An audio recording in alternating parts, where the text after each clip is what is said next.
Bodies for Dr Knox. Most major wars bring a period of chaos in their wake. The First World War brought the depression of the Hungry Twenties. Scotland after Flodden was a desperate place, and the Wild West teemed with men who had served in one or other of the contending armies of the US Civil War. The 1820s were no different. The last of the French wars finished in 1815, but 22 years of warfare had taken its toll, and a generation had grown up knowing only violence, and many of whom had no knowledge of their father. Edinburgh in that period was a divided city. On one side was a new town of elegant terraces and dignified squares, where gentlemen and their ladies rode in coaches, and discussed the politics of the day as they overlooked their pleasure gardens. On the other, beyond the muddy ditch that was once the Nor Loch, and up the earthen mound, was the teeming morass of the Old Town, or the Auld Toon in local parlance.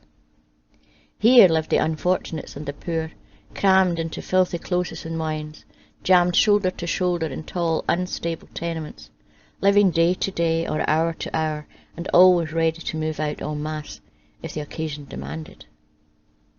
It was Daniel Defoe who said that the Edinburgh mob was the worst in the world, and he had first-hand experience.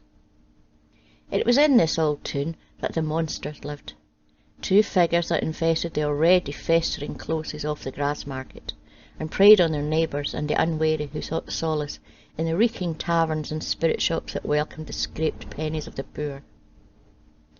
Their names have bounced down through time. Burke and Hare, two Irishmen who left the poverty of their native land only to find poverty in their new home.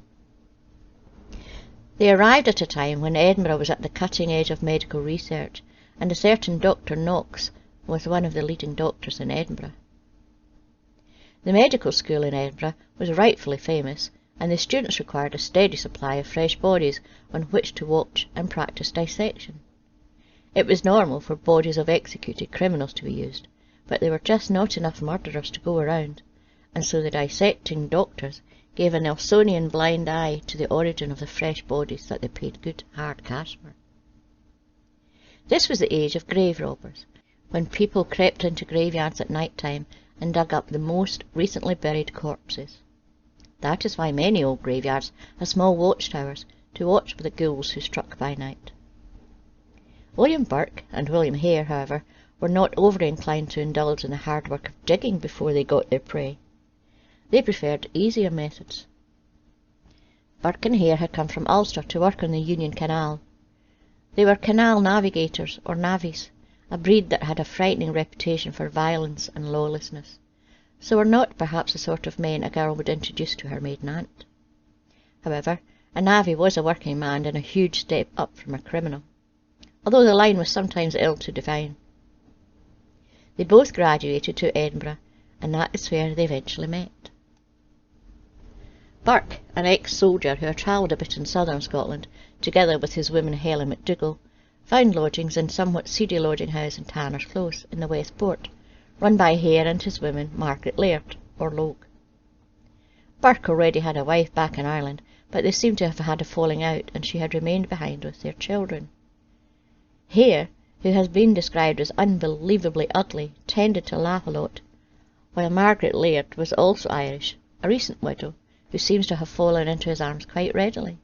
They made a fine foursome. In that year of 1827, the Westport was one of the lowest parts of a low area, and Burke and Hare were at the bottom end of the scale even there. They fitted perfectly into their environment. At this period, Scotland was an exciting place to live. In the Highlands, whisky smuggling was reaching its peak, and all around the country people stood guard over the graveyards in fear of grave robbers known as body snatchers or resurrection men, who would dig up the newly buried and sell the corpse to a doctor for the purposes of medical research. At one time there was a ready supply of executed criminals who would have been perfect for the purpose, but hangings were becoming less frequent in a new atmosphere of leniency, and medical research was blossoming as Edinburgh became one of the leading medical centres of the world. New bodies were always in demand, and the fresher the better. Burke and Hare would be well aware what was happening in their adopted country, but it's unlikely they considered aiding the advancement of medicine, until one of Hare's tenants died in his bed without paying what he owed. The old man was called Donald. He was an ex-soldier with a tiny army pension, and he owed Hare nearly £4.10, which was a considerable sum when a workman was lucky to earn £1 a week.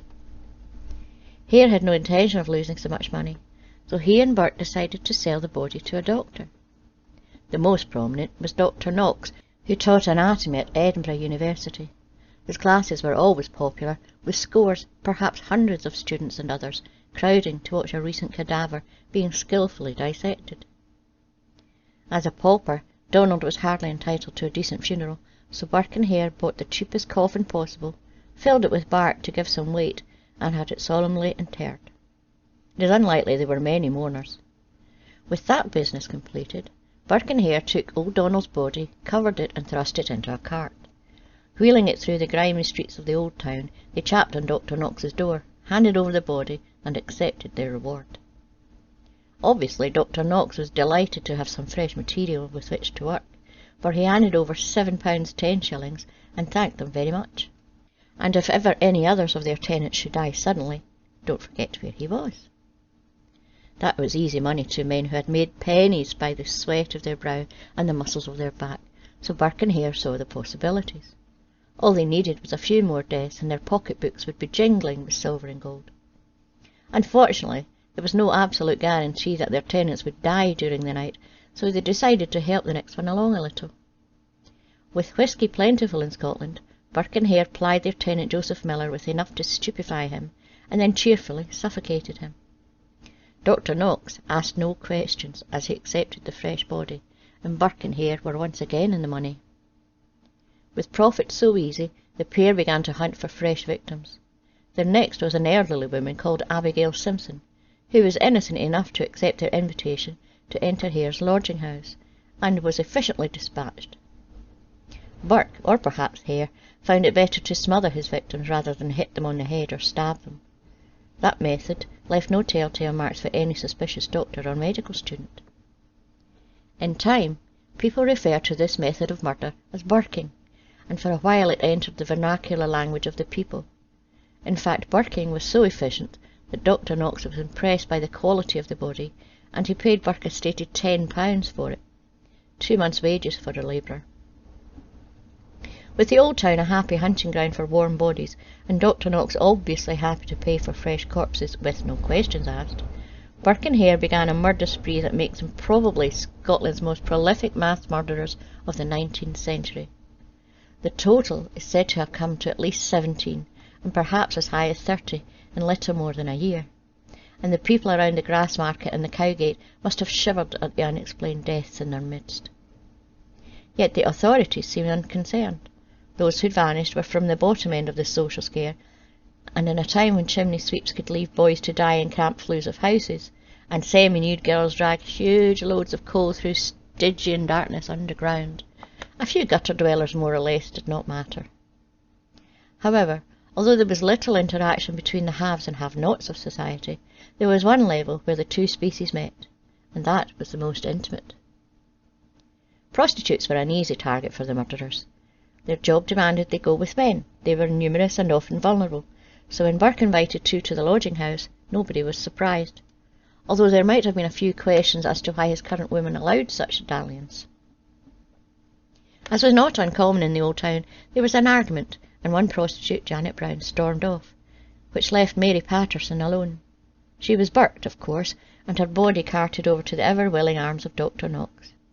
The gold changed hands. Mary was whisked off to the dissecting table, and next morning a class of medical students gathered to learn the intricacies of the human body. When the day's corpse was revealed, 2 or 3 muttered their surprise, for medical students were no better than they ought to be, and some were already quite familiar with the curvaceous intricacies of 18-year-old Mary Patterson's body. However, people could die quickly in the back closes, and a body was only a learning resource. The lesson continued, and so did the burking. Victims followed each other in a grim procession of betrayal, suffocation, death and dissection, with always the esteemed Dr Knox passing over the gold, and the students learning the art of dissection and anatomy across the violated body of the murdered. There was the beggar Effie, a grateful woman who believed Burke was helping her escape the police, and then others, including Anne Dougal, who was a relative of Burke's wife. The cold-blooded heartlessness of that shows exactly what kind of people these murderers were. The killings continued in a flow of smothered bodies, a year of trips across the Edinburgh cobbles, pushing a creaking barrow and the quiet chink of gold coins into the Irishman's grimy hands. Next was a woman named Peggy Haldane, who had been searching for her mother Mary, who had also ended in Dr Knox's butcher shop. Like the other Mary before her, Mary Haldane was a well-kenned woman, but once again Burke and Hare escaped detection, so they and their women could live the easy life. Daft Jamie Wilson joined the growing list. He was also very familiar in Edinburgh, a good-natured lad who ran errands and never seemed to lose his good humour. People would miss Daft Jamie, and wondered at his unexpected death.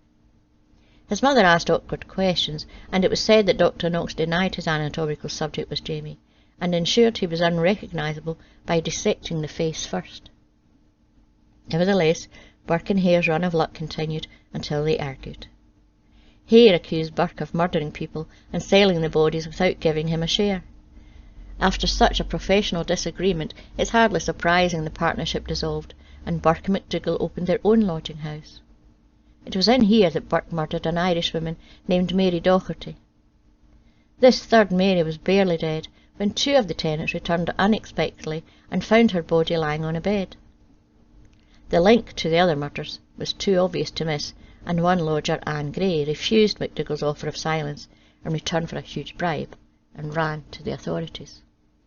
Although Burke quickly transported the body to Dr Knox, the second lodger, James Gray, easily identified Mary Docherty, and the police made their arrest. For weeks the questions got the authorities nowhere, but then Hare turned King's evidence and confessed all. Perhaps he was still bitter over the previous dispute, but he revealed chapter and verse over their career, and Burke was also ready to speak. He admitted to murdering 16 people, but also said he had never robbed a grave in his life.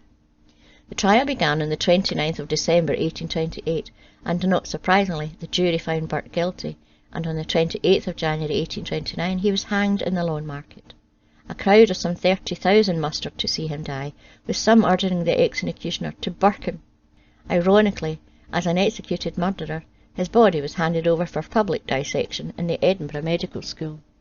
There are also stories of medical students retaining areas of Burke's skin and either keeping them as souvenirs or selling them for profit.